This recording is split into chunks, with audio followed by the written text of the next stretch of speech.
Ladies and gentlemen, please welcome the Maccabeats. Whoa,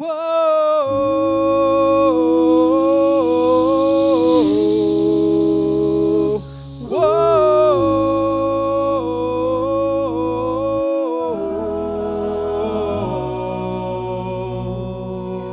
Be'eretz Yisrael kam ha'am ha'Yehudi.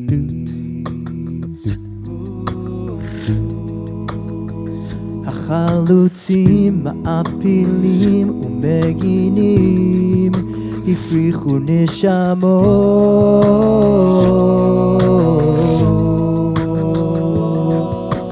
החיו שפתם העברית בנו כפרים וערים והקימו יישוב גדל עליו כל קושי מניעה וסכנה הם לא פסקו לתבוע את זכותם לחיי כבוד חירות ועמל ישרים במולדת האהבה לפיכך נתכנסנו ומכריזים בזאת על הקמת מדינה יהודית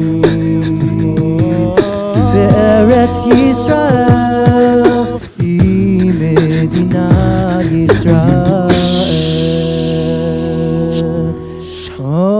מדינת ישראל תהי פתוחה לעלייה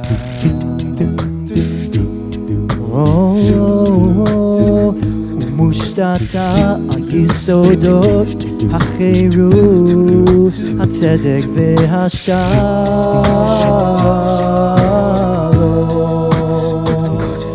תבטיח חופש דת מצפון לשון חינוך ותרבות לטובה כל תושביה לפיכך נתכנסנו ומכריזים בזאת על הקמת מדינה יהודית בארץ ישראל היא מדינת ישראל זוהי זכותו הטבעית של העם היהודי להיות ככל עם ועם עומד ברשות עצמו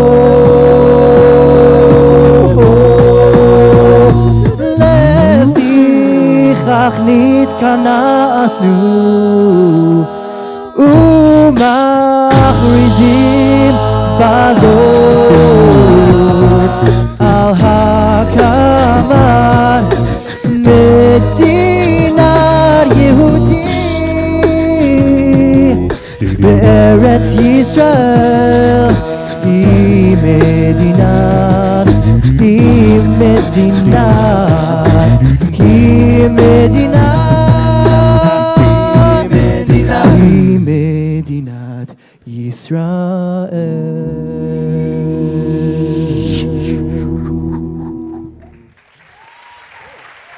Thank you so much.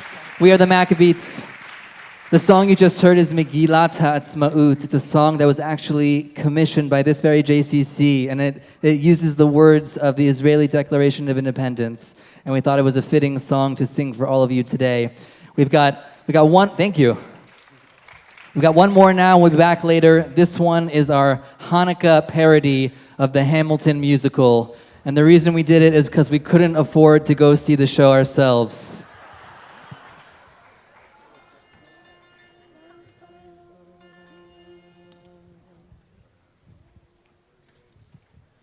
Bum ba da da dum bum bum.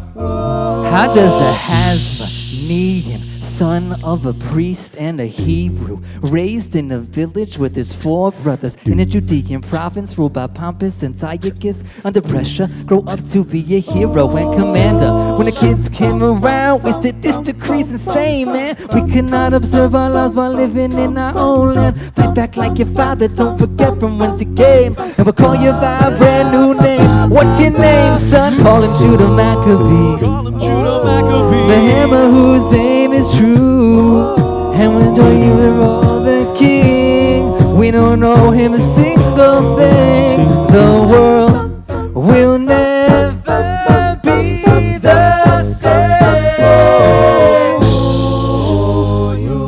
You'll be Greek, soon you'll see. You will pray to Zeus the same as me.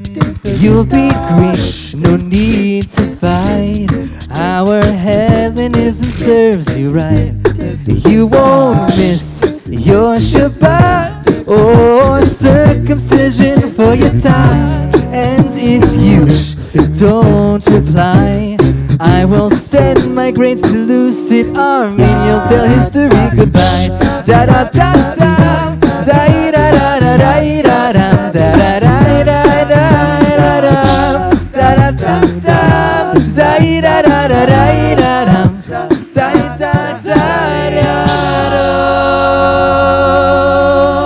we are not gonna betray our God. We are not gonna betray our God. Oh no, we don't need permission to keep our great traditions, and we're not gonna betray our God.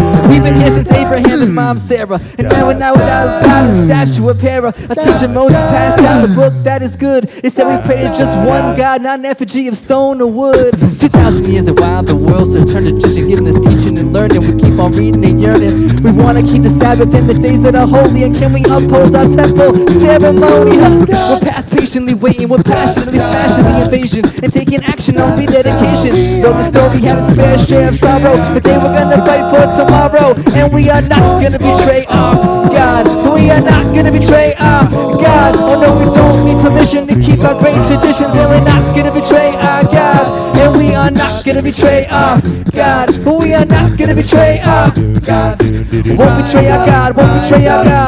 Won't betray our God. Won't betray our God. Won't betray our God. Won't betray our God. Won't betray our God. Won't betray our God. And we are not gonna betray our, not gonna betray our God. Thank you so much. Ladies and gentlemen, please welcome Zack Bodner, CEO, Oshman Family JCC. So we having fun yet? Right? Who says you can't have a little fun when dealing with the biggest challenges facing the future of the Jewish people? Right? Hard enough to follow the Maccabeats, yet when the Maccabeats are doing Hamilton, and there's more where they came from. This is going to be a great closing. We have such a special closing plenary planned for you. We've got a wonderful panel. We've got one of the greatest Jewish motivational speakers around today. Avraham Infeld is going to be speaking. Yeah. And the Maccabeats are coming back again, so don't leave just yet. Welcome back to the Big Tent. This is our Big Tent. No circus performers tonight, but if you come back on February 9th, actually, for the annual JCC benefit, you just might find some circus performers under this big tent. But here we are tonight, wrapping up what has been a wonderful day. It's been wonderful for me, hopefully for you. It kind of feels like a wedding, right? Like you're exhausted, you're exhilarated. I'm just waiting for the envelopes to start coming in. No, it's really been wonderful. But it doesn't end today. Folks, this is not meant to be, it was never meant to be a one-day conference, a one and done. This is meant to be a 365-day-of-the-year conversation. As we started the day talking about the launch of a movement, that's what we're trying to do. And all of you will be able to say you were here at the beginning. You were here at the start of the launch of the movement. We know the why, we know the what, and now it's about the how. How are we going to do this? Well, here's a little bit of the inside baseball. A lot of very important organizations have schlepped from all over the world to be here today and to help launch this. The leaders of these organizations are going to stay around tomorrow, and we're going to have a conversation about the how. We're going to have a conversation about how exactly to launch this movement. And what you're going to get sometime around the new year is an email announcing 2 toolkits. we're going to be building two related toolkits. The first is going to be a Z3 Experience Toolkit. It's for you who are involved with institutions, federations, JCCs, synagogues, or whatever institution. If you want to bring back the Z3 message to your community and say, let's have this conversation, we're going to give you the toolkit to take it back to you. Think about like a TEDx model. If this is the TED, we're going to give you the ability to go back home and create your own TEDx version, your own Z3X version.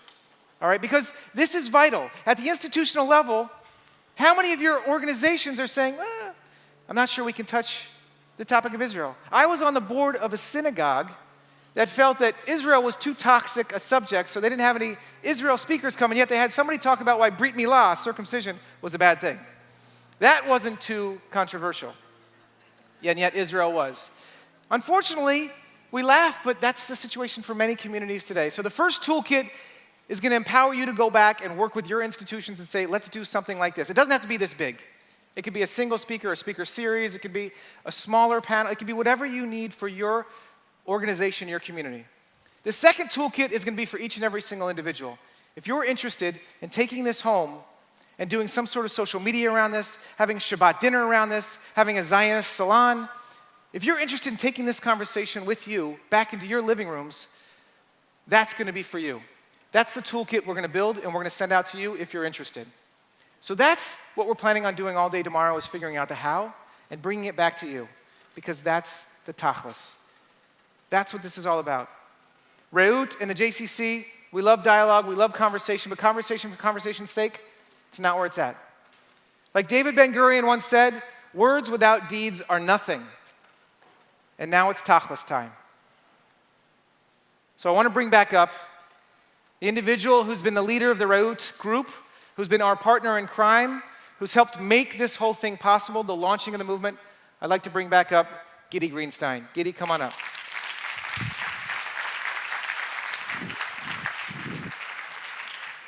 Gidi, thank you for your partnership, your friendship, and thank you for all you've done in helping make this possible here today. Thank you very much. Thank you. It's been a great, great journey. Thank It's you. been a year-long effort, and we are here to celebrate and to conclude. And I want to actually start by thanking Zack again and the amazing team. They really have been amazing, outstanding partners. Thank you. And if I can say in the name myself, the Road Group, our team, Eran Shaishon, everybody else, we have about 7 people that traveled from Israel, that we are very, very proud of what has been done together with you at your home in this conference. And I hope you all do realize that with the work of our PR team in Israel, you may actually become a celebrity. Over there, not just here. And this is also our opportunity to thank Amnon and Katie Rodan, Eli and Ilana Schult, and the Honey Foundation of the Lipsy family, who are making the work of the Z3 movement possible. So thank you very much.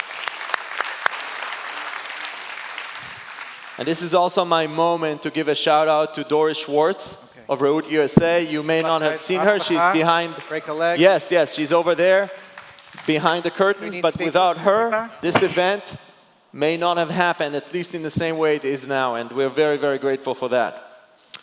And finally, I want to thank all the Israelis that are here, as well as the French and the British.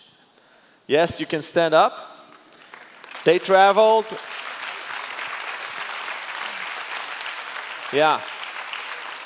They traveled to be here, and some of them landed today and are going back home tomorrow. Yes, it's a huge effort. We'll get back to that in a moment. So this should have been a very special day, I hope, for everybody. And we hope that it was really broad and deep, that it was mind-expanding and also emotionally invigorating for each and every one of you in this hall. But now our challenge is to transition into action. We must turn inspiration, knowledge, and the relationships into commitments and responsibilities. We must generate movement, the Z3 movement, for the 21st century Zionism. Now, Zionism has always been a bottom-up movement. It was conceived as such, And for decades, it empowered many thousands of people to take action in Israel and around the world. Their energy was directed toward building communities, aliyah, immigration absorption, security, and advocacy. This broad mobilization has been the fuel in the engine of the Zionist movement. Now, the challenge of our time is to generate and funnel similar energy towards strengthening the relations between Israel and world Jewry within an integrated Jewish people. We must make the ideal of Jewish peoplehood relevant for every Jewish community around the world and in Israel. This will require leadership, innovation, entrepreneurship, and resources. Now, much has been done, but there is so much more to do. Many of us love blaming Israel's politicians and its rabbinate. We also blame assimilation and intermarriage. But let's not use these arguments as excuses for work avoidance. At this point, there is little that we can do about these trends, institutions, and structures. But there's so much more we can do in other domains, in education, among civil society, in leadership programs, on campus, in schools, community centers, and synagogues. There are countless actions that each and every one of us can take in Israel and around the Jewish world. And these opportunities for leadership and action is what we're exploring here. The divide we're bridging, as was mentioned in the morning, is not between Israel and the diaspora.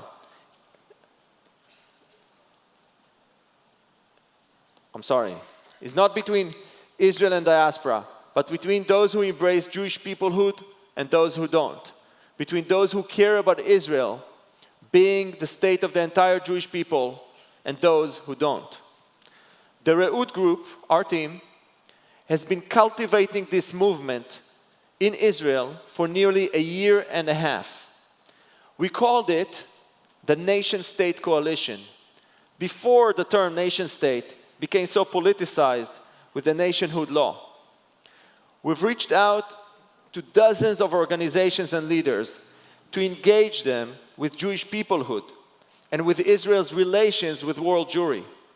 We reached out to school principals, leaders of youth movements, senior people in municipalities, government officials, leaders of nonprofits, with the inspiration that life actually begins at the end of your comfort zone. We ventured far out of the circles of usual suspects to engage with authentic leaders of Israel's civil society. Some of them may not have an English that was polished in endless conferences, and others may not be able to appreciate the Jewish alphabet soup of acronyms such as JCC, JCRC, JCPA, or UJC. Don't expect them to know that there are actually two different AJCs and that UJA used to be UIA before it merged with federations to become UJF Federation. But here is what they all have. From across the political and religious spectrums in Israel, they have a passion for our people. They're interested, they're committed, they're exploring. Those present here in this hall flew 16 hours each way to visit a matnas, which is the often dilapidated Israel version of this astonishingly beautiful Palo Alto JCC. Now, I'm sure all the Israelis in this hall will really appreciate what I just said. Now, what we have been asking them, which is what we will be asking you. In a nutshell, after learning and exploring, we want them and you to assume leadership and take action with the institutions that you lead in, with the resources that are available to you, and with the teams that you work with. Many of our Israeli colleagues are already doing that, and many others will follow. Indeed, at the close of the 2018 Z3 conference, I hope you will all agree this can be done, and I hope it will be done. Now, with this frame in mind, I want to introduce our panelists for this closing panel. First, Dr. Yehuda Kurtzer, President of the Shalom Hartman Institute of North America. Tehila Friedman, Program Director at Shachrit. Dr. Anita Friedman, President of Koret Foundation and APAC National Board Member, among many other things. And then there's Dr. Dani Gordis, Senior Vice President and Koret Distinguished Fellow at Shalem College. Let's invite them on stage.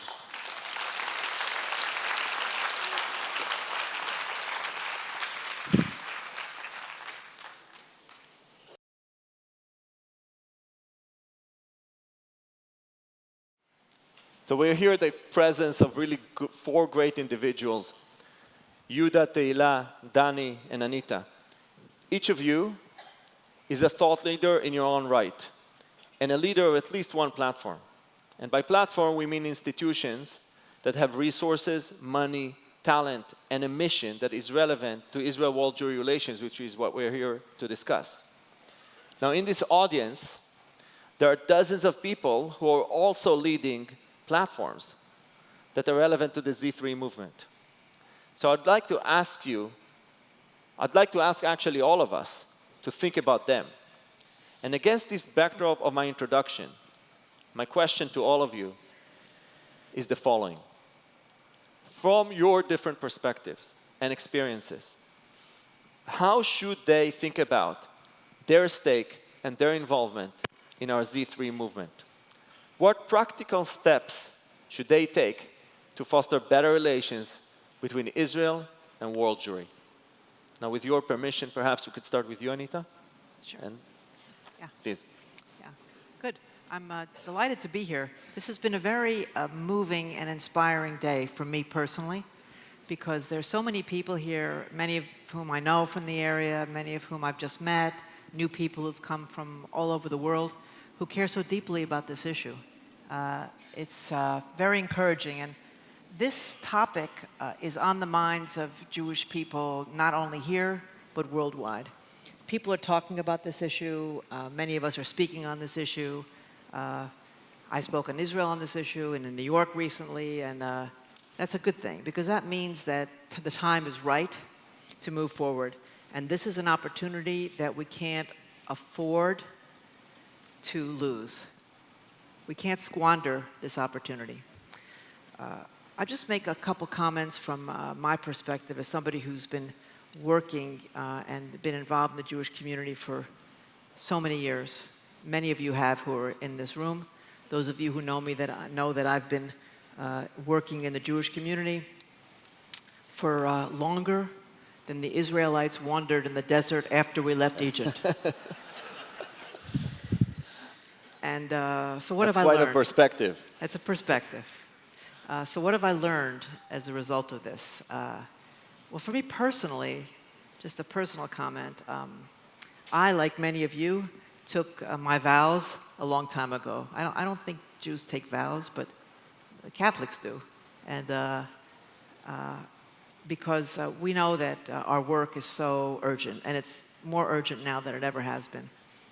And I know that we're going to be talking now about how to, not just the big ideas that we all understand about why the individual fate of the Jewish people is linked to the collective fate, but what does this mean about what we do? Each of you in this room, what you do. All of you are so deeply involved in the Jewish community in so many different ways. We need to think about what it means. We've talked a lot about the Great Divide. People are talking a lot about the Great Divide. But I think diagnosing the problem properly as a clinical psychologist is important in order to be able to treat properly. And I don't see it just as a question of needing more dialogue. We need to think differently about this. Our institutions need to operate differently. Israelis have a challenge that Israelis have to deal with. We can influence, we can support, we can demand, we can collaborate, but it's really an Israeli issue about why Jewish peoplehood is important. It's not something that's taught in the schools. It's not something that it's conceptually a big part of Israeli society, with the exception of those people who are involved in the Israel diaspora business. But we have a bigger challenge, I think, in this country too. And that's an American problem. It's our issue to grapple with. It's up to us.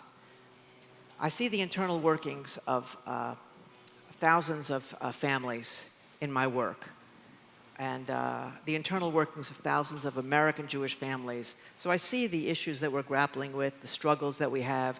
What does it mean to be Jewish? How to make your children Jewish? How to make it meaningful to be Jewish? Because in this country, being Jewish is a lifestyle choice. We've never been in this situation before. If you don't care about being Jewish, and you don't find it meaningful to be Jewish, and your children don't find it meaningful to be Jewish, then why would they ever care about Israel? So my message is about thinking about how our institutions need to learn to operate in a buyer's market. Up until now, we operated in a seller's market. We need to learn how to become so magical and so inspiring and so wonderful as a community and as a people that people will want to cast their lot with the Jewish people. And that means Israel too. Thank you.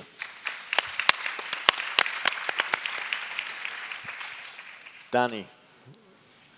One of the ways of thinking about it is to ask ourselves, why did it work in 1897? In other words, similar, he didn't have as many delegates as are here, right? But when Herzl got everybody together in Basel, just slightly less than 200 delegates, turned an idea into a movement.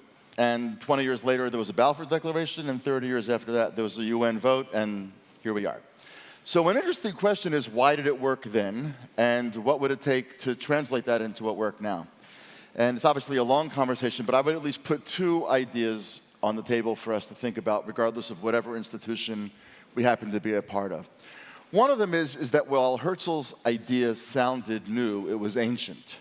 In other words, the idea that the Jews were a people, that the idea that the Jews had a homeland, that the idea that the Jews had wanted to go home, this was something that had been perpetuated because Jews had lived in a certain way. And even those people back then who were no longer living in that way, they were maximally 2 generations separated from it, and usually much less. They were usually raised in houses like that.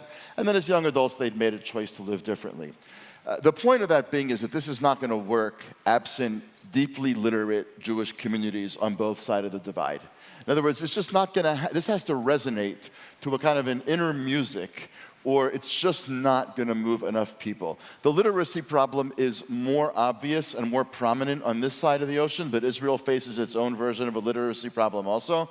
So the first point that I would just suggest is that if both countries want to make this work, or if there are people in both communities that want to make it work, literacy at all levels has to be rethought. And since we're talking in America about American institutions, I would just say, for example, that I think the way in which even in good Jewish high schools we're teaching Bible is not working. And the way in which we're teaching Gemara is not working.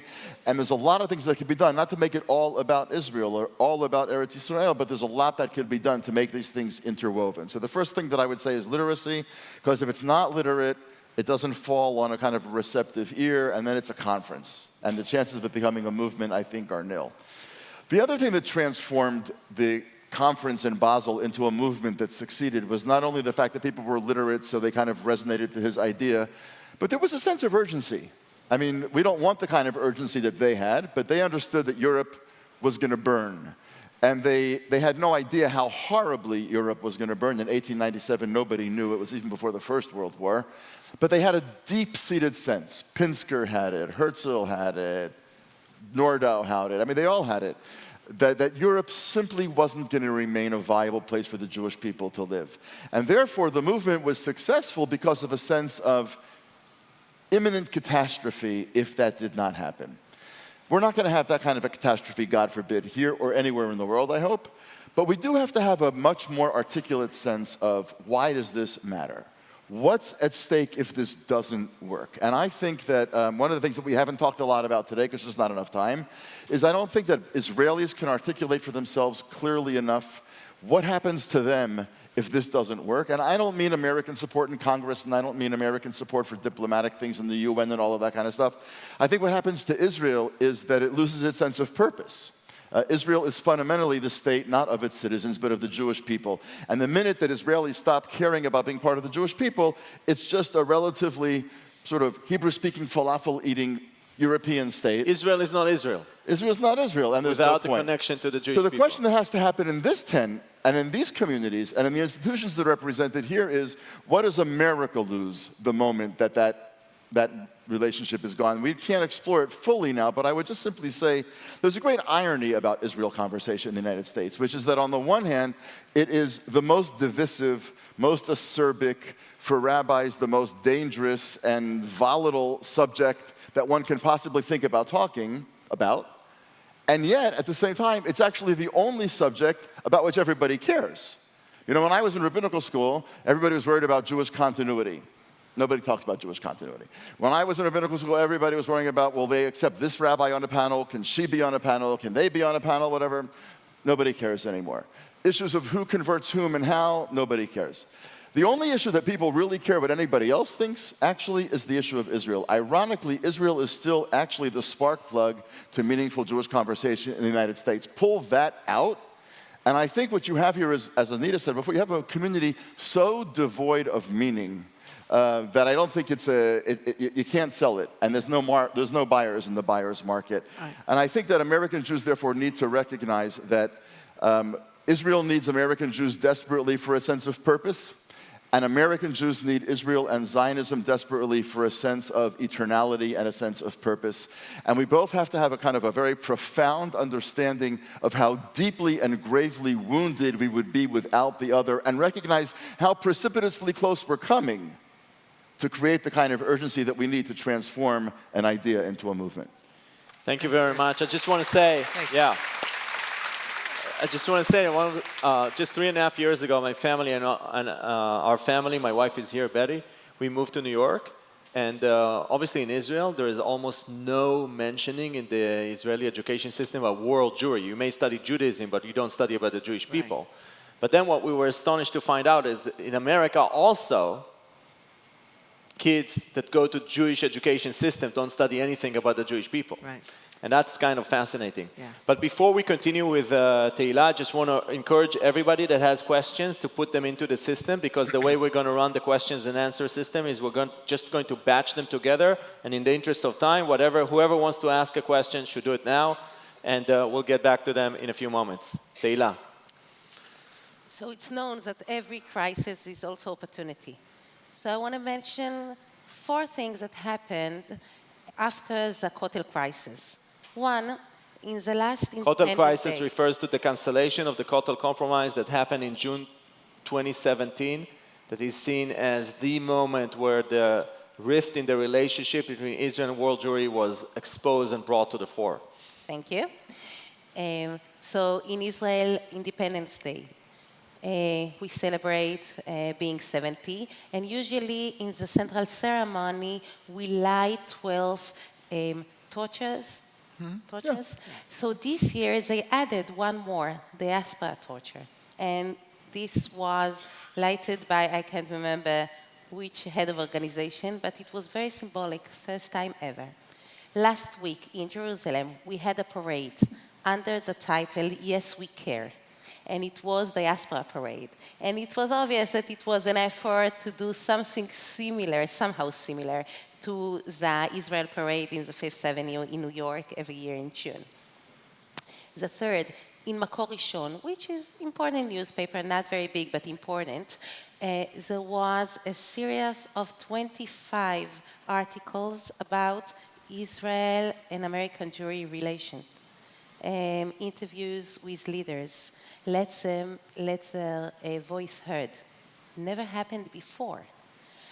And also, there was a research, that's a phenomenon of the last, I think, decades, that found out that almost every leadership program in Israel have an educational seminar here, taking its people to learn here.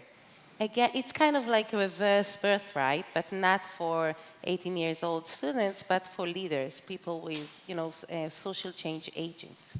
So those are all, I think, signs that we are starting to have a movement. I mean, it took us a while. You heard a lot today about how Israelis don't care enough. But I think after the Kotel crisis, we started to have a sense of urgency. And it's thanks to you being vocal enough. So the first thing is be vocal. Don't be silent. Don't hesitate to have a stand and a statement. Everything that has to do with Israeli Jewishness, you own it. Israel is owned by the Jewish people. There is nothing like the Israeli people. I'm Jerusalemite. Jerusalem is yours just as much as it's mine. Have a voice, have a stand. And once you have a voice, it will be heard by us and it will be heard by our politicians, and then we'll create institutions. Then we'll maybe follow Sharansky's great idea about having those hearings. Maybe giving chairs in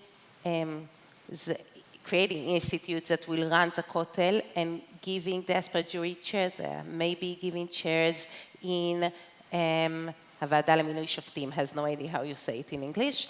But institutions, legal institutions that deal with Jewish issues in Israel.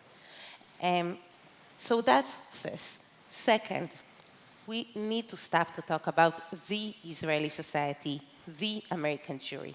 Israel is made of tribes, of different groups. We have Mizrahim, we have Russian speakers, we have ultra-Orthodox, we have Arabs, we have all kinds of Israelis. We need to broaden the dialogue. We need to have all the Israelis in, just like we have to have all kinds of American Jews in. Cannot go on having secular Ashkenazi, mainly secular Ashkenazi from Israel, talking to liberal Ashkenazim from America. It's part of the Jewish people. It's not. We need to have everybody out under this tent. And also, we'll find out that we have so much to learn from each other. We already know that. I'm a religious feminist. Thanks God to American Jewry to create this religious feminism. And we adapted it, we shape it in different ways, but we got it from you. And I think there are things we can teach about how you live in such a deep diversity we have in Israel, and we live together, for better and for worse. So I think we can talk and we need to learn. Two last points. We need to be sincere. And I think that's the hardest part. I think this conference was very refreshing not to have this kitsch, Israel, startup nation, and cherry tomatoes, and we're all one people. And yet, it's hard for us to touch the very sensitive points, such as that we are two parts of the Jewish people that have conflict political interests.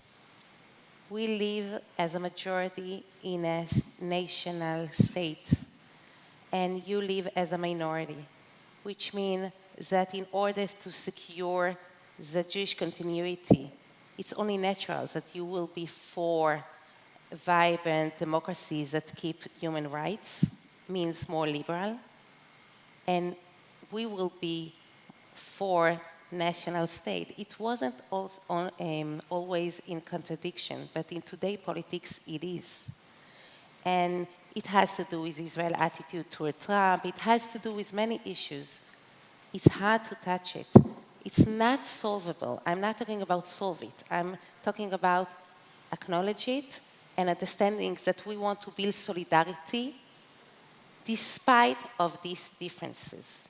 And this solidarity should be strong enough to hold these differences.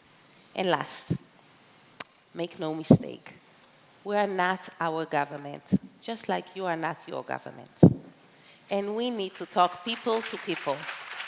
And it's true, we elected our government, but Israel is a democracy, and we vote for different reasons. And the fact that someone is voting for a party which is don't care enough about diaspora Jewry doesn't mean he don't care enough. It means that he has other, security came first. We're not our government. You are not your government.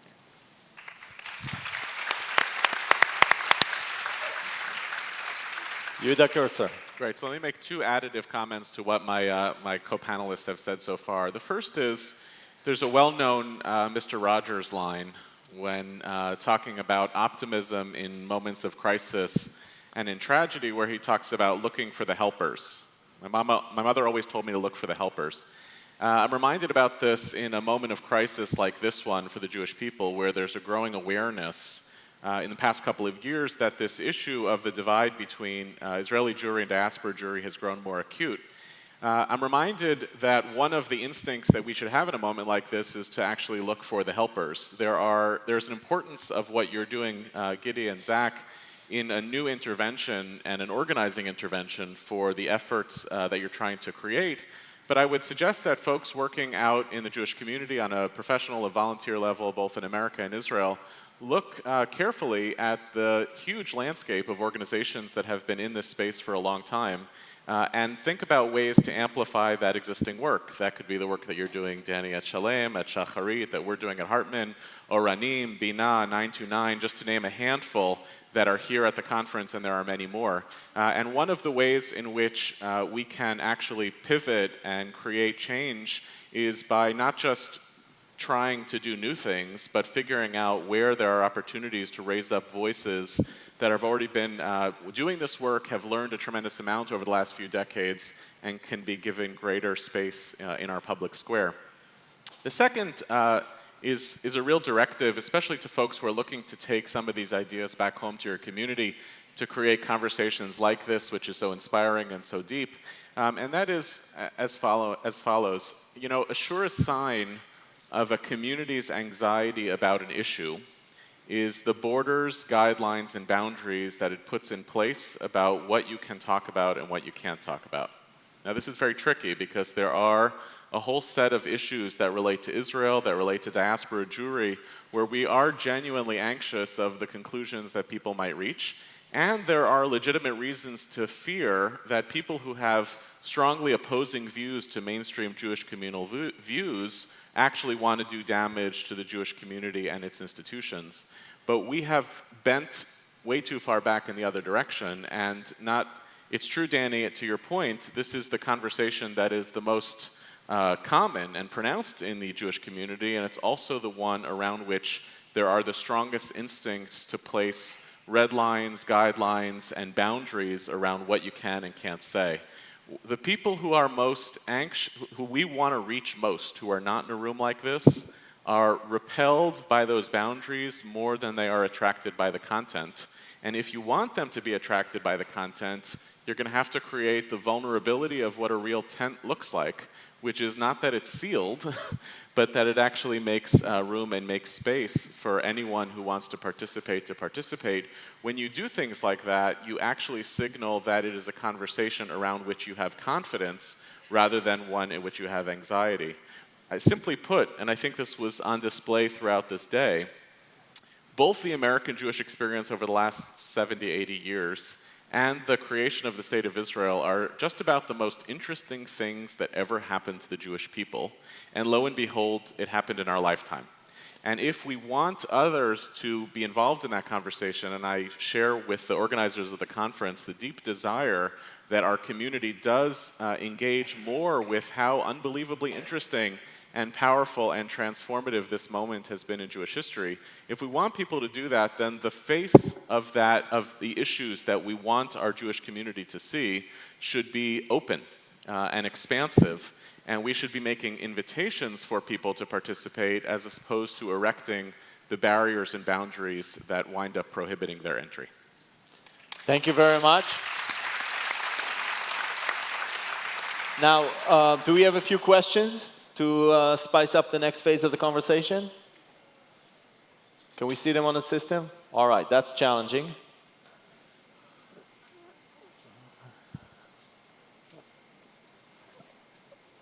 Okay. So how should we do that? Read Can them you out. read? Can anybody read?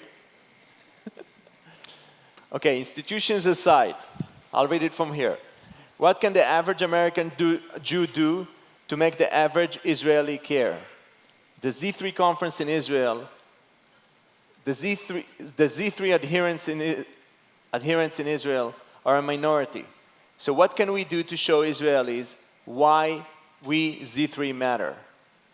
Second question. The main divide that we see in the Jewish world is the generational divide. How do we overcome that and make sure next year young participants and speakers account for more than a single-digit percentage of this conference? We can't build a futuristic movement without young people. Third question. How do we fight against BDS without allowing adversaries to define us? That's okay. I'll get it done. How do we create positive sense of Jewish peoplehood that will resonate with young American Jews and connect them with Israelis as well as with Israel? And the fourth question, how can spiritual leaders help our two communities heal? So, since we only have 5 minutes, you all see the time. What I suggest is that each and every one of you will take a minute, focus on one of these themes, or actually anything else you want, because this is the closing statement, and just use this to share one additional big insight with this audience, 1 minute per insight. So maybe we should go back from Yehuda and actually close with Anita, since we started like that. So Yehuda, please go first. So I'll just briefly address questions 2 and 3, and they're both in the spirit of the comments that I made earlier. The question about generational difference and the question about BDS are, I think, in many ways related, which is what happens when individuals or members of our community come up with authentic and deep moral and political grievances against the state of Israel, and in what ways do the organizational choices that they make wind up defining them out of the conversation. And part of what I was suggesting about boundaries is that one of our instinctive reactions as a community is to then kind of retreat and create loyalty tests about who can and can't participate. I am really eager for conferences like this one and beyond to be truly fearless about who's allowed to participate and what topics are considered legitimate, as well as the further democratization of who are the voices that are brought to bear. The simplest test might be, as it currently stands, the boundaries for acceptable political positions in the American Jewish community about Israel are narrower than those in the Israeli Knesset. That doesn't make sense. If an idea can be articulated, even if it's abhorrent, by a member of Knesset in Israeli society as a reflection of the Israeli democratic electorate, it should be legitimate to talk about and engage with in American Jewish institutions. And my hope would be, if we're able to do something like that, we could address both of these questions. Tehila. I'm thinking about the spiritual leader, because there is something so exciting about being Israeli, and being Jewish at this time, I think, because we are part of a project. First time in 2,000 years, we are a majority, and we have a Jewish public sphere, and we are testing questions that was never tested before. I mean, we have long experience of being minority. We have a tradition of being minority, and we don't have a tradition of being majority. And so we are in a process. And my feeling is that whenever you are disappointed from us or judge us, my feeling is, hey, it's a project. Come be partner, and we need to create the solutions. And the questions are complicated, and we need to use our sources, and we need spiritual leaders, and we need scholars, and we need to reinvent our Torah. Don't tell my Orthodox rabbis, reinventing the Torah, because we don't need to only learn Chazal, the rabbis, we need to be Chazal, to be the rabbis, because we never had it before. And for that, we need every Jewish energy and knowledge that we can get. And it's not about, do we do right or wrong? Are you disappointed from us? It's a marathon. I'm Jerusalemite. Less than 2,000 years, we don't count. So we're 70 years old. It's only the starting point. Danny. So I'll speak mostly about question number one, but as it relates to question number two, I'll just say that I know I speak for Anita and myself when I say that we're deeply offended that we're not considered young. I think we're very young. In any event. No? Yes. Absolutely. Okay, there you go. Deeply. Question number one, I think, is a very interesting question. I just want to remark on the question more than the answer. What can we do to make Israelis care? David Brooks actually pointed to a study this morning that showed that Israelis care more than Americans care. Israeli Jews care more than American Jews care. So it's interesting that the question from here would be, how do we make them care? And I would propose a little bit of a paradigm shift. Each community on each side should ask itself what it needs to do to better itself. In other words, I think Israelis should stop complaining about American Jews and how they relate to Israel, and Israelis should start working to build relationships with American Jews that are deeply instructive and come from a deep sense of need and want and hurt and internal sense of not being fulfilled. I think that American Jews, therefore, are probably better off served at this stage of building a movement, not asking how can I make them care, but what can I do to show them that I care? How many people here actually know what Israelis are reading? Like how many people can name any one of the books on the top 10 bestseller list in Israel? How many people, and it's not Fauda, how many people can say, what are Israeli high school kids, college kids, soldiers, what are they watching on TV? What are the major issues that preoccupy Israelis? It's nobody's fault that they don't know this, but it's all available on the internet. And one can actually talk to Israelis and get to know this. And I think we're really talking between two communities who just don't know each other. They don't know each other's hurts. They don't know each other's wants. They don't know each other's fears, loves, and sources of pride. So I think I would actually turn the spotlight, each of us, on ourselves. What do I need to do differently? And what do I need to learn so that I become a partner that the other one wants to reach out to? Thank you. Have you ever... Danny, have you ever thought about going into marriage and family counseling? Because I've thought about going to marriage and family counseling. Well, everybody has problems in their personal lives. Every family has problems. Every individual has problems. But it reminds me of when you're doing couple counseling, which I do most of my career. Usually, when the couple comes into the room, he or she can tell you exactly what to change about the other person. You know? And you come into therapy thinking, I'm going to change you, and vice versa, okay? How long do you think that therapy session is going to last, you know? So you're absolutely right. We have to look ourselves in the mirror as American Jews and think, what do we need to do differently? What do we want to do differently? Same thing is true with Israelis. I'm not so much talking now about the people who care enough to argue about these issues. Like Yehuda said, you know, okay, you have people who care so much that they fight about the issue, and are they in the tent, are they out of the tent, are you okay to be critical, are you anti-Semite if you are? I mean, all those issues. But those people care, so Baruch Hashem, you know? But what about the people who just don't care? Our job as American Jews is to look in therapy at ourselves. How do we do a better educational system? What do we need to change? How do our organizations have to change so that everyone who has any contact with any of our organizations goes away feeling enriched and not diminished as a result of their contact with us? How do we change philanthropy? I mean, I'm in charge of a big foundation. Most Jews give their money to non-Jewish causes. How do we change and use our money, all of our individual donations, in such a way that we inspire more bridge building, okay? And how do we energize our political process? Because it's not just about education, it's also about a political process that's robust and effective and deep and ongoing and successful. So my last statement about this, we have to be practical here and pragmatic because we have different tribal ways. We're always going to have different tribal ways. That's not going to change. But we can build some bridges. And as the expression goes, I have complete confidence that the Jewish people will do the right thing once we have exhausted all the alternatives. Thank you. Thank you very, very much. Thank you, Yehuda, Tehila, Danny, Anita, thank you for this really amazing feast of food for thought.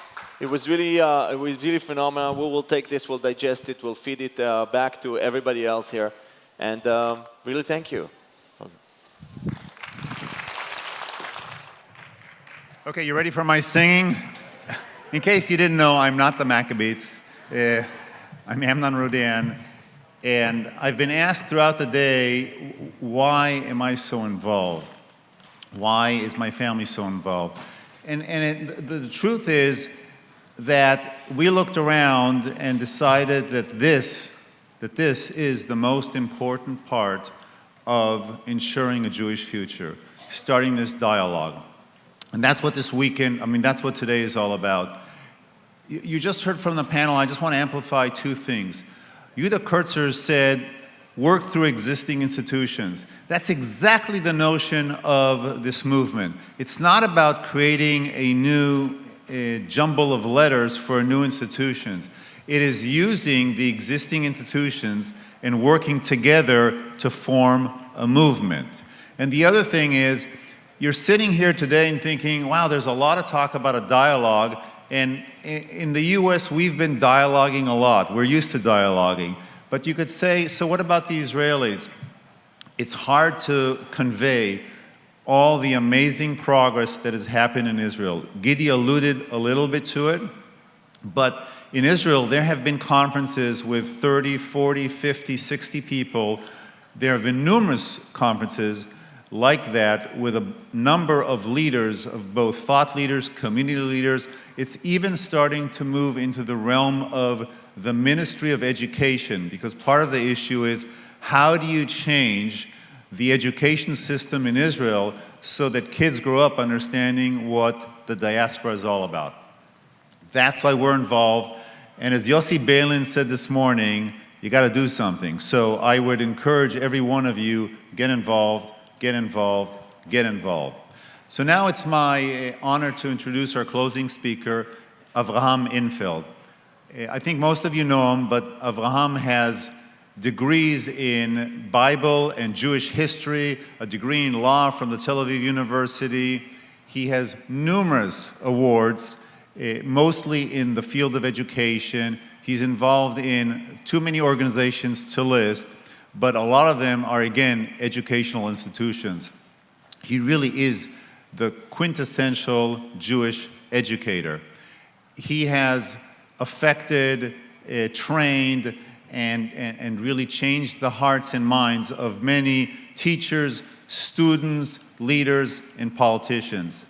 He has a new book out that seems to be the theme with many of the speakers, but his book today is about a passion for a people. Guess what the topic is? Jewish peoplehood. Ladies and gentlemen, please welcome Avraham Infeld.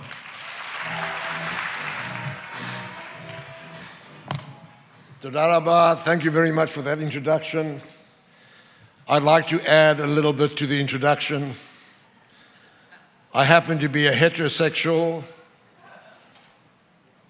author practicing, former redhead, 75-year-old teenager, jet-lagged male,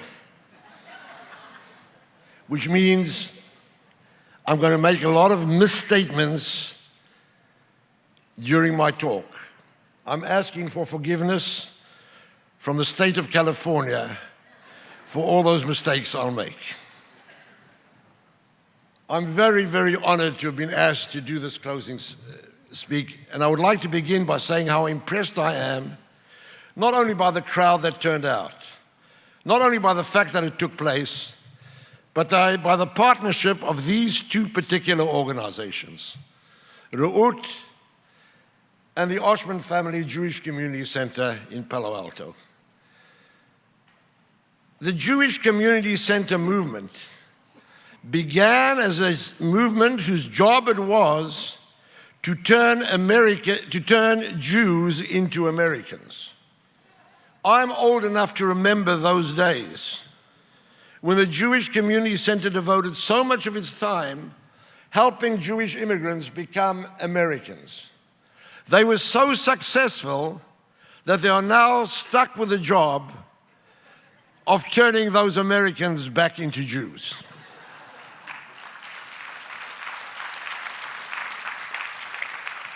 I wish them equal success in the second endeavor. And the Re'ut Institute, out of Israel, but not out of Jerusalem. Two different people yesterday, by chance, said the same thing to me. Somebody said it about Brooklyn, and the other said it about Jerusalem. Being from Brooklyn or Jerusalem, you are talking from the belly button of the Jewish people. When you're stuck in a belly button, you often don't see the rest of the people. Being in Tel Aviv and coming out of Tel Aviv is a very unique experience. Tel Aviv is the place where more than any other, the Jewish people struggles to be normal. Jerusalem is the place in which the Jews struggle to remain abnormal. But in Tel Aviv, they're struggling seriously to be normal. When I walk out of my home in Jerusalem on a Shabbat morning, I walk into the street. I usually see people walking quite leisurely, usually with a bag under their hands. I ask them, where are you going? They say to shul, to the synagogue. I say, why? They say, because it's Shabbat. I now spend many, many weekends in Tel Aviv, usually in a hotel on the beachfront. I walk out in the morning, walk out of my hotel. I see nobody walking. Everybody's running. Everybody's running, except for me. Everybody's running. I said to them, where are you running to? They said, to nowhere. I said, why? They said, because it's Shabbat. And by the way, they're both right. And Israel's coming to recognize that both of those Shabbatot are real Shabbases. When people talk about Israel not having varieties in the way in which they express Jewish content and Jewish ideas, they're talking out of an ignorance of things that are happening within the society in Israel. It is true there is much to be done in Jewish education in Israel, but what has happened in the last decade with the spread of alternatives to orthodoxy in Israel is absolutely amazing, and there's a large number of those organizations represented in the Israeli group here today. It's a wonderful development in the country that's really going to affect Israel seriously. So when out of Tel Aviv you have a Re'ut Institute which devotes so much of its time and effort to dealing with the Jewish people, I was bothered by the trend of the panel that spoke before me. We spoke so much about how we have to continue to care each side for themselves, that we should each, not care, we should each deal with our own problems. I thought we were talking about one Jewish people. I don't want to use the term that I want to deal each side to deal with their own problems. I'm talking about trying to create an intimacy within the Jewish people. An intimacy is created in every form of life by the ability to reveal yourself in front of the other. If the problem is the relationship between Israel and diaspora, what I do agree about is that we should each not be talking about each other, but we should be talking about ourselves in front of the other. Our ability to reveal ourselves, to express ourselves, to talk to the other is what will bring us much closer. The more we deal only with ourselves, the more we are contributing to the separation between us. So if we are talking seriously about a movement that's going to create the beginnings of a Jewish peoplehood movement, it's got to be a movement that provides a platform for constantly Jews from Israel and diaspora to talk to each other, but not about each other, but about themselves in front of the other. That could be a major contribution to the Jewish future.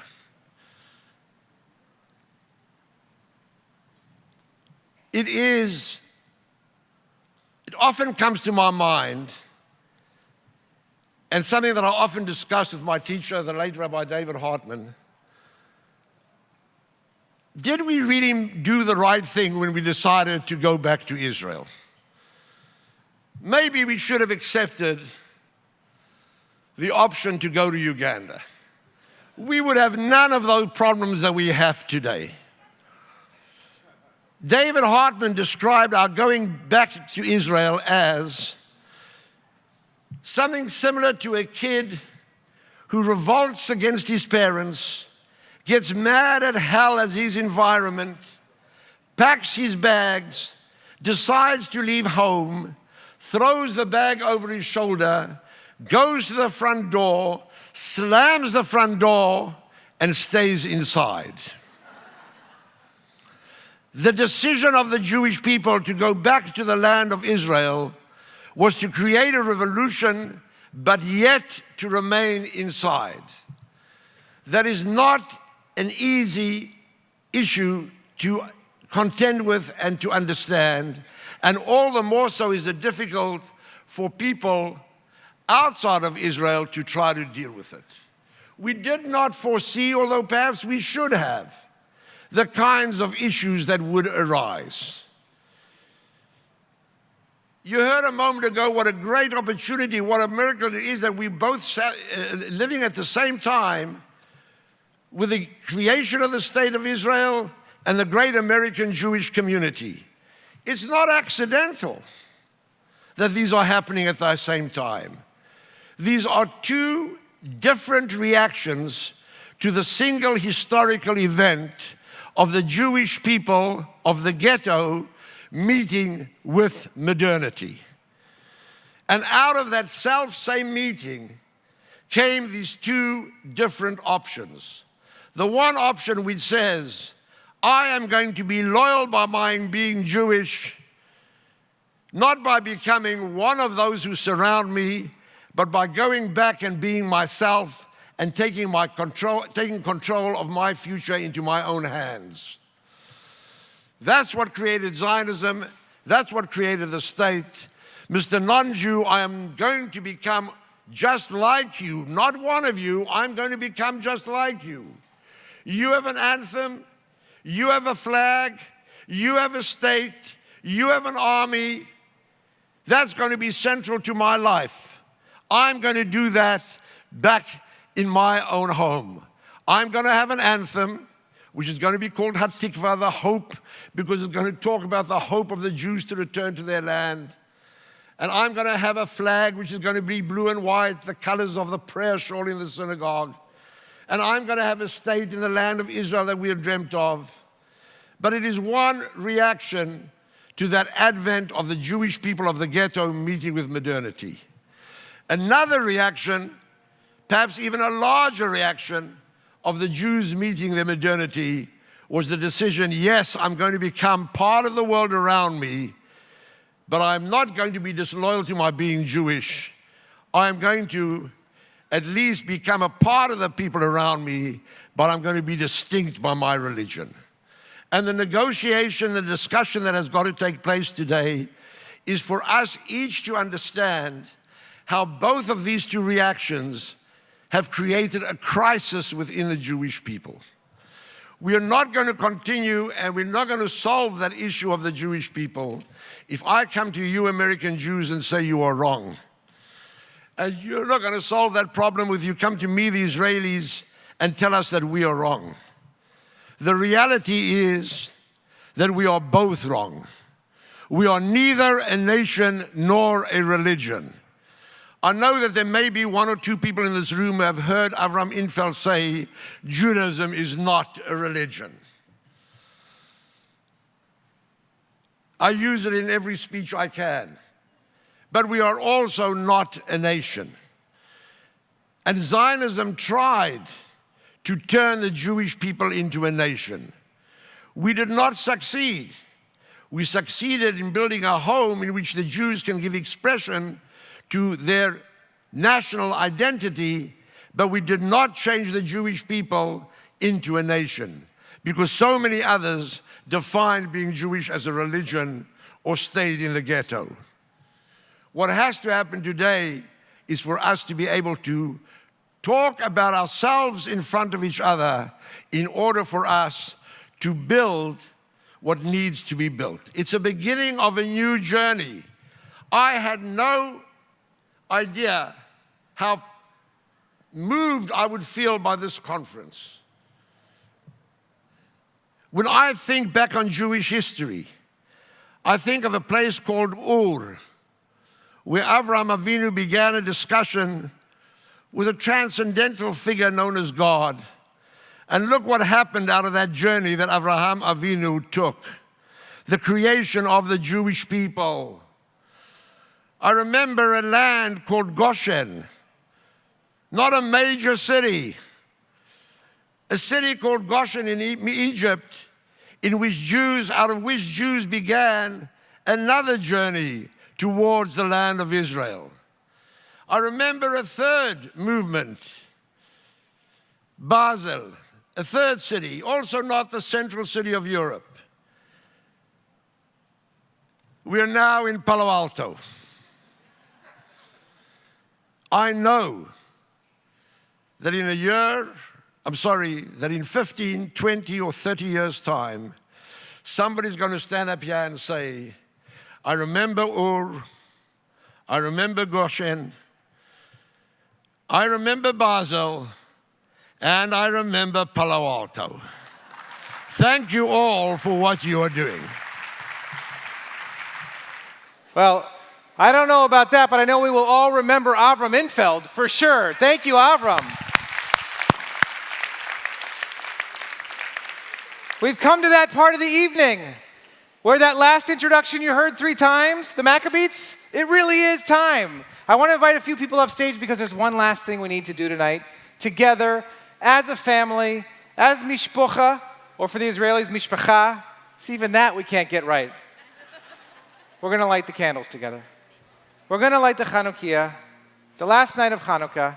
We're going to do this together as a community. But there's a few people that I want to invite up who've made this whole day possible. First, to our partner, to Gidi. Come on up here, Gidi. On behalf of the Raut folks, come on up. I want to invite up Ronit Jacobs, the director of the ICC, who's worked so hard on this. I want to invite the entire Rodan family. Where are the Rodans? Come on up. To the Rayants, come on up as well. Come on up. To the Renats. Orly, Zack, come on up. I want to invite the CEO and the president of the Federation, to Jim and to Danny, come on up. I want to invite the president of the Correct Foundation, to Anita Friedman, come on up here, please. And I want to invite the Lipsies, the head of the Honey Foundation, come on up. And of course, because as we light these candles, you don't really want to hear us sing. You want to hear the Maccabeats. So I want to bring the Maccabeats on up here. Come on up, guys. Let's see if this is going to work. I made them at the AV table promise that after we lit these candles, they would turn my microphone off. Because you really don't want to hear me singing the blessings. But here we go.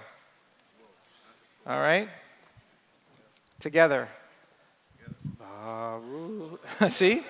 Ata Adonai Elohim.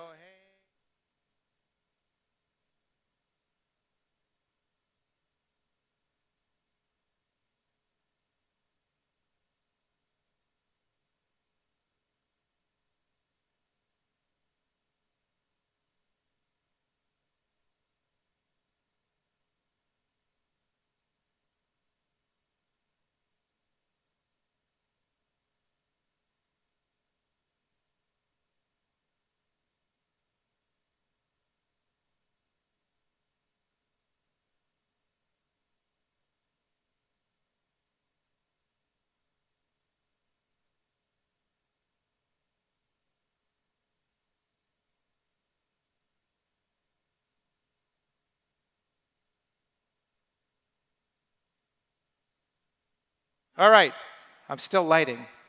So while I'm still lighting, a big thank you to all of you that are up here. We have the date for next year's Z3 conference. Put it in your calendars now, November 10th, 2019. I know, some of you are busy already. But for those of you who aren't, we expect to see you back here. Thank you so much. And now, ladies and gentlemen, the Maccabeats. Tonight is Hanukkah, got everything we need. A frying pan, some more.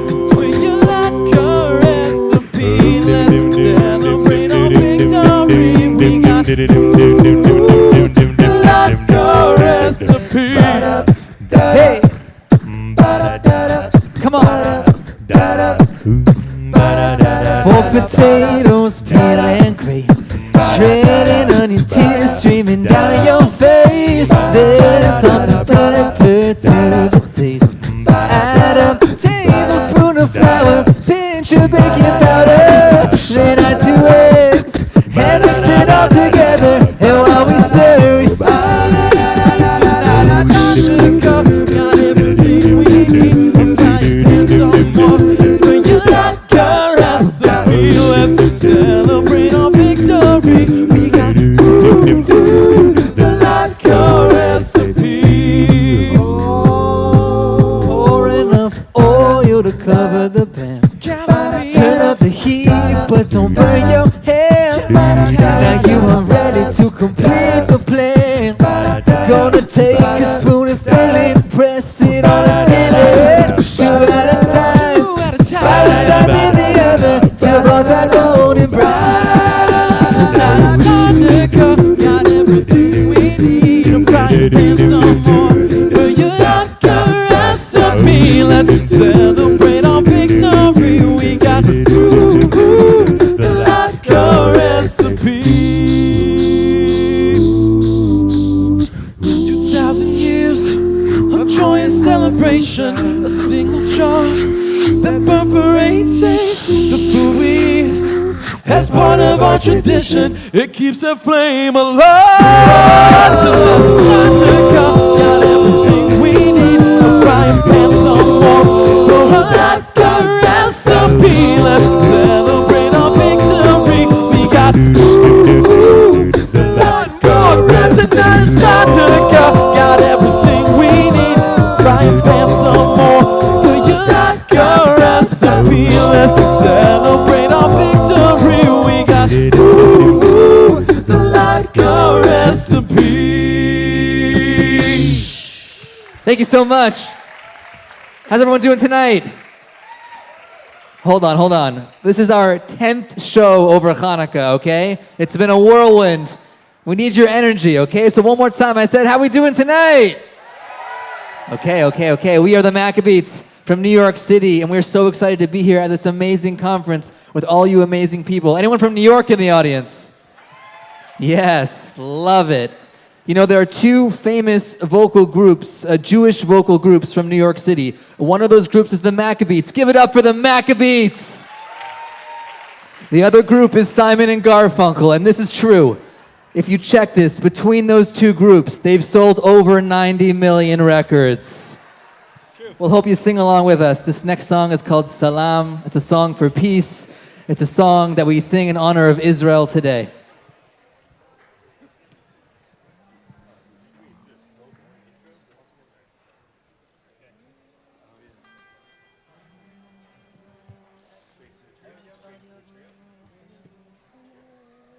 Od yavo shalom aleinu. Od yavo shalom aleinu. Od yavo shalom aleinu. Ve'al kulam. Salam aleinu ve'al kol haolam. Salam, salam. Salam aleinu ve'al kol haolam. Salam, salam. Let's go. Od yavo shalom aleinu. Od yavo shalom aleinu. Od yavo shalom aleinu ve'al kulam. Od yavo shalom aleinu. Od yavo shalom aleinu. Od yavo shalom aleinu ve'al kulam. Salam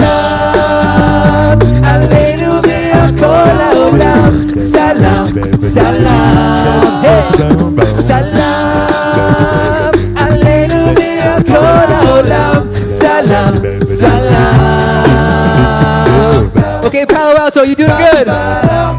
You have a good time at this conference? You ready for the last night of Hanukkah? Okay, do me a favor. Everybody put your hands together, come on. And sing along with us. Od yavo shalom aleinu, od yavo shalom aleinu, od yavo shalom aleinu ve'al kulam. Just you.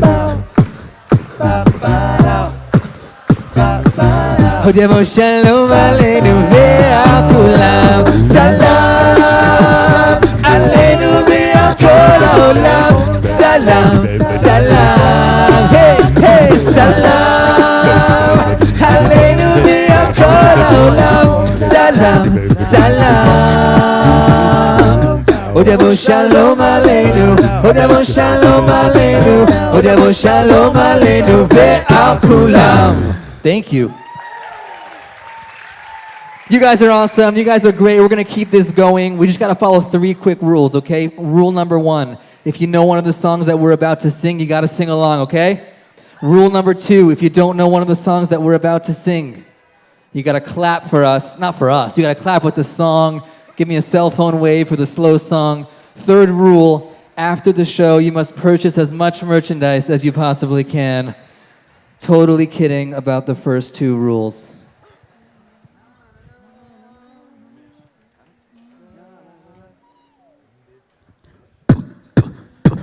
Put your hands together.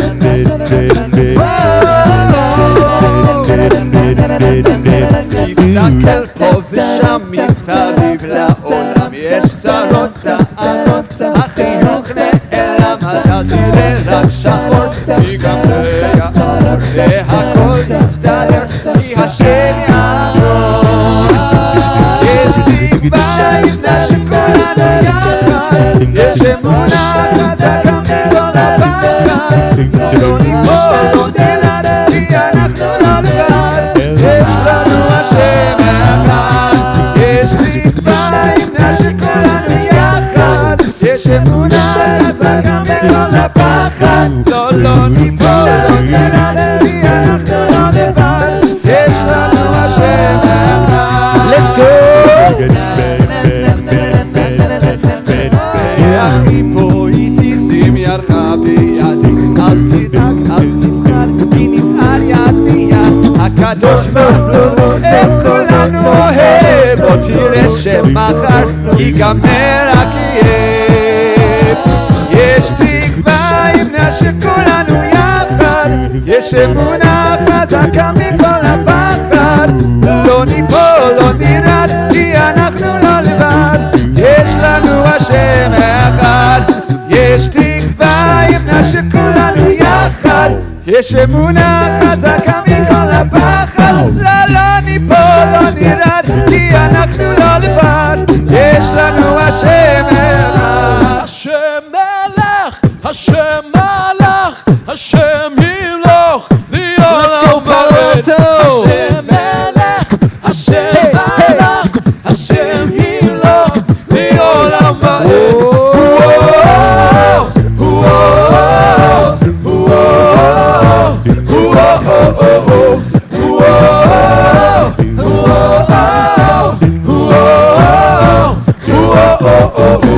הלל השם אלוקים ויקננו בתודה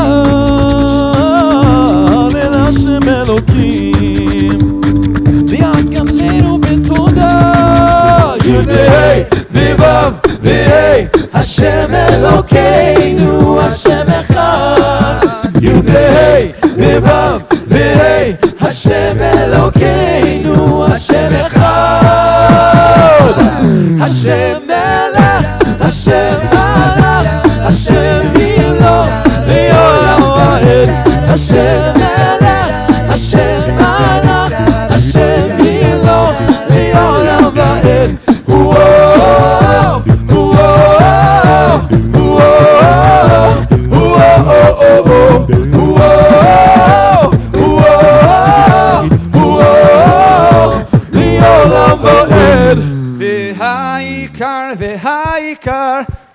לפחד, לא לפחד כלל, והעיקר, לא לפחד כלל. בכל מקום, כל הזמן, יש לכולנו מגדול ועד קטן, ימים יפים וגם פחות, וביניהם תשובה לכל השאלות. יש אלוקים אחד גדול, בעולם הזה נותן לנו הכל, בין אפלה לקרן אור, את הנתיב אנחנו רק צריכים לבחור, וזה ידוע החיים הם מתנה, הכל צפוי ברשות נתונה. מי שמאמין לא מפחד, את האמונה לאבד, ולנו יש שבח העולם, והוא שומע אותנו מכולם. מי שמאמין לא מפחד, את האמונה לאבד, ולנו יש שבח העולם, והוא שומע אותנו מכולם. וזה ידוע החיים הם מתנה, הכל צפוי ברשות נתונה. מי שמאמין לא מפחד, את האמונה לאבד, ולנו יש שבח העולם, והוא שומע אותנו מכולם. מי שמאמין לא מפחד, את האמונה לאבד, ולנו יש שבח העולם, והוא שומע אותנו מכולם. Thank you so much. That was our medley of Israeli songs, an appropriate choice for this convening. You know, we always get asked, people are very curious about our experience in the Maccabeats, and one of the questions we always get is, did you ever think in your wildest dreams you would start this a cappella group in the back halls of Yeshiva University, looking vaguely like the cast of Book of Mormon, and that your group would have over 40 million views on YouTube? And the answer is, we totally thought that would happen. That was right according to plan. No, we actually had no idea, but what we love to do is to come to audiences and to places like this to sing for such amazing, wonderful audiences. So thank you so much for having us. We love Israel, we're proud Zionists, and it's great to be a wonderful part of this wonderful, wonderful event. And so this other song is a throwback to our other home, which is Yeshiva University. It's our breakthrough piece to C-list Jewish celebrity status. It's the Lecha Dodi song to Leonard Cohen's Hallelujah. I hope you enjoy it. Lecha Dodi Likras Kala B'nei Shabbos Nekah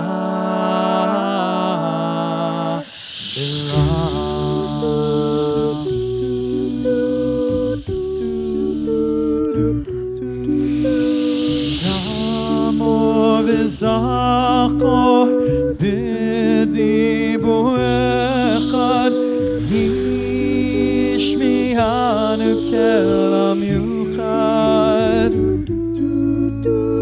Hashem echad U'shimo echad l'shem u'lesiferes v'lisilo Lecha Dodi likras kala B'nei Shabbos Nekah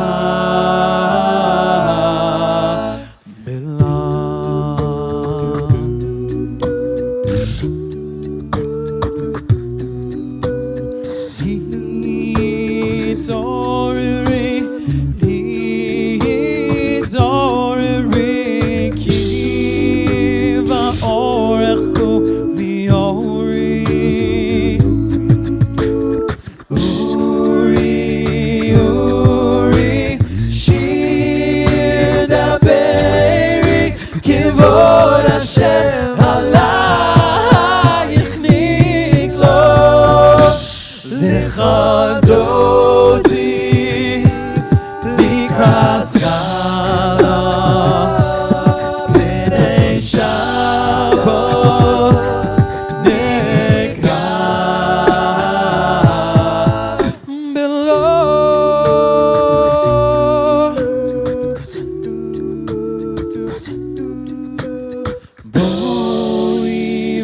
בשלום, עטרת בעלה, גם בשמחה ובצלה. תוך אמוני עם סגולה, בואי חלה, בואי חלה. לכבודי, לקראת סקלה, בני שבת, נקרא ולא.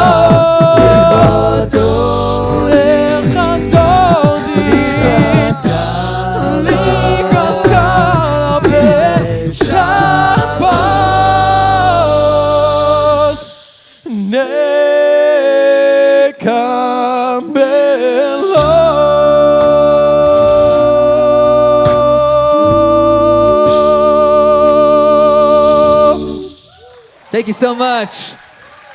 We are so excited to be here. This is sort of our time of year. Hanukkah is when we released our big music video that put us on the map. So we love Hanukkah. It's been a crazy Hanukkah, our 10th show. We woke up in Canada today. We're here now. We're so excited. And so we're going to sing a Hanukkah song for you. It's called Al Hanisim. But it has a double meaning because Al Hanisim, on the miracles, about the miracles. Another miracle, we believe, is the state of Israel, flowering in the desert, a beautiful country, an amazing country that we're so proud to call home. So, Al Hanisim, please sing along and help us out on this last night of Hanukkah.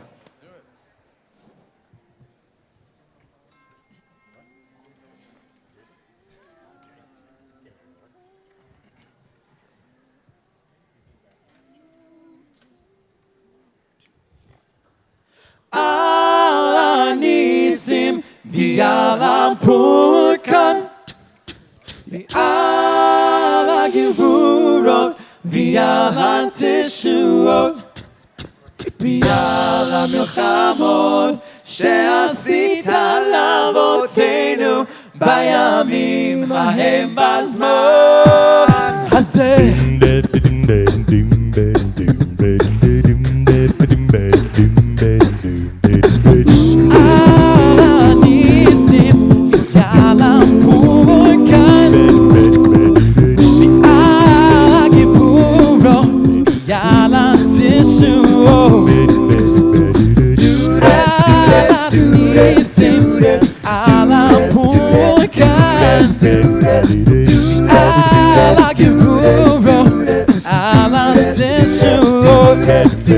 V'al ha'milchamo she'asita la'avoteinu bayamim hahem bazman hazeh. V'al ha'milchamo she'asita la'avoteinu bayamim hahem bazman hazeh.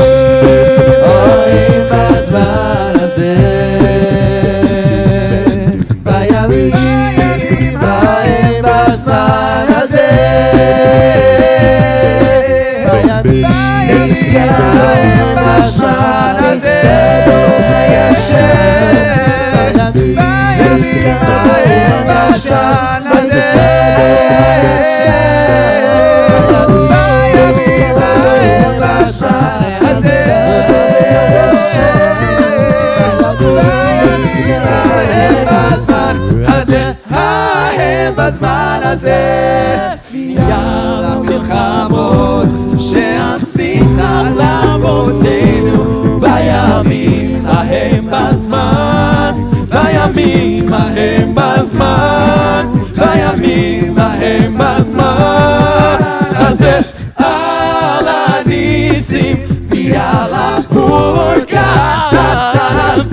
על הגבורות v'al התשועות על הניסים v'al הפורקן v'al הגבורות v'al התשועות.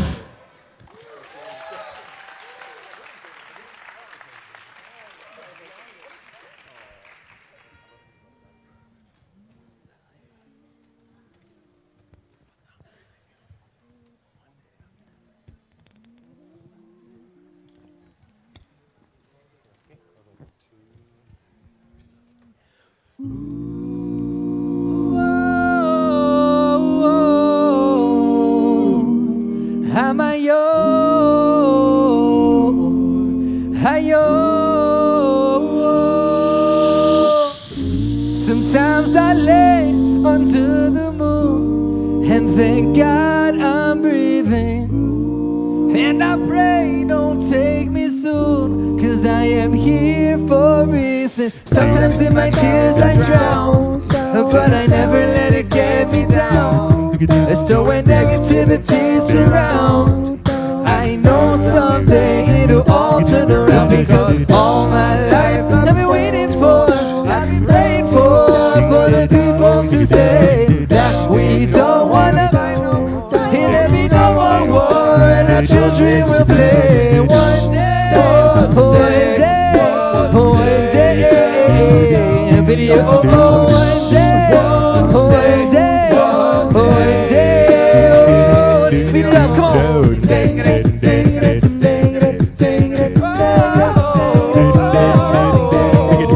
It's not about win or lose, 'cause we all lose when they feed on the souls of the innocent. Blood drenched pavement, keep on moving, though the water stay raging.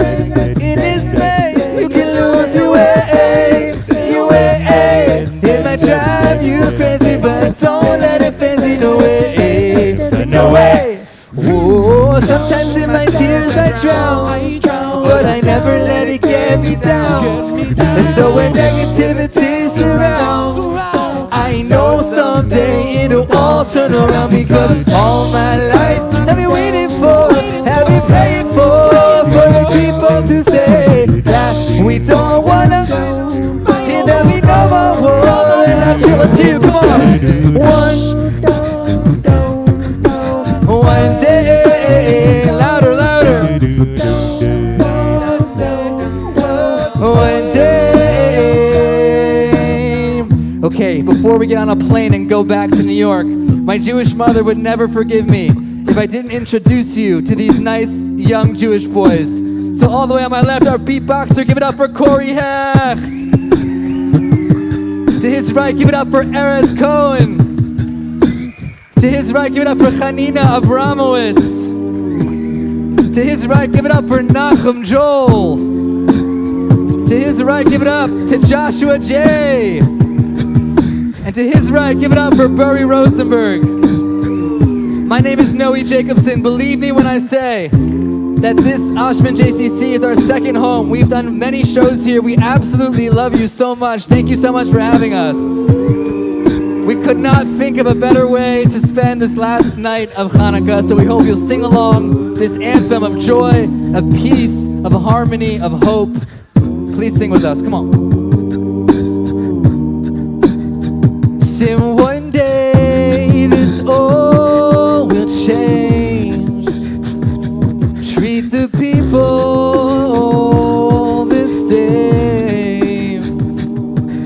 One day this all will change. Treat people the same. Stop with the violence, down with the hate. One day we'll all be free and proud to be under the same sun, singing songs of freedom like one.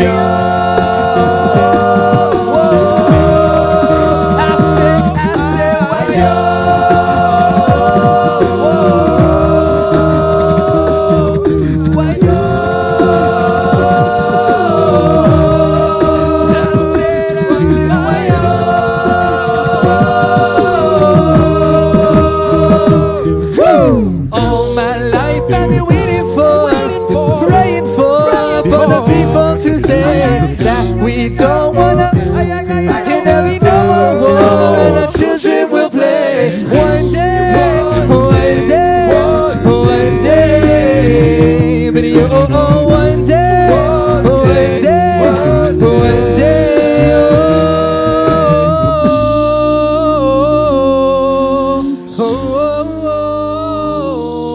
Hamayo, hayo.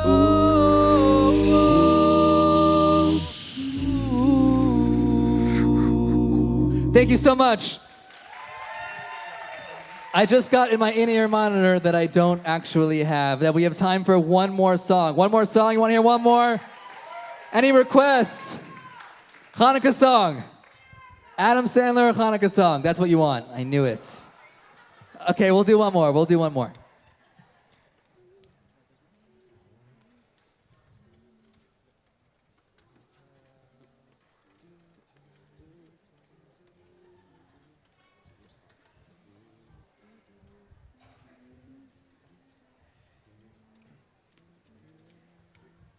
Hey,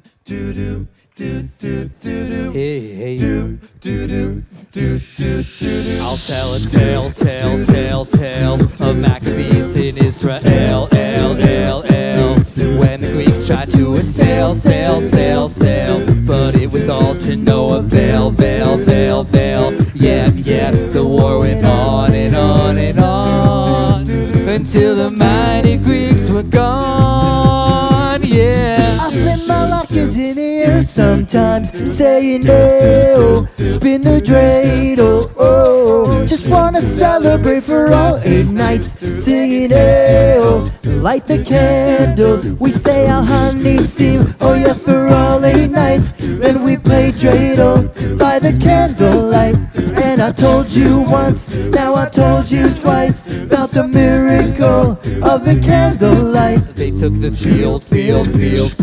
Their raps thought, are they for real? Those Maccabees, they never yield. They charge ahead with sword and shield. Yeah. The war went on and on and on, until the mighty Greeks were gone. Yeah. I flip my lockers in the air sometimes, saying, hey, oh, spin the dreidel, oh, just wanna celebrate for all 8 nights, singing, hey, oh, light the candle, we say Ma'otur, oh yeah, for all 8 nights, then we play dreidel by the candlelight, and I told you once, now I told you twice, about the miracle of the candlelight. And the great menorah, for 8 days it kept on burning. What a celebration, a great return to Torah learning. 'Cause I can feel it, and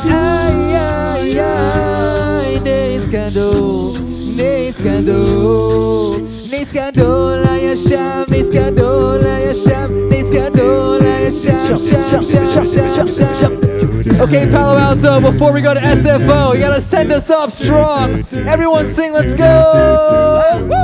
I flip my lockers in the air sometimes, saying, hey, oh, spin the dreidel, louder! Just wanna celebrate for all 8 nights, saying, hey, oh, light the candle, 1, 2, 3, we come on! Ma'otur, oh yeah, for all 8 nights, then we play dreidel by the candlelight, and I told you once, now I told you twice, about the miracle of the candlelight. Thank you so much!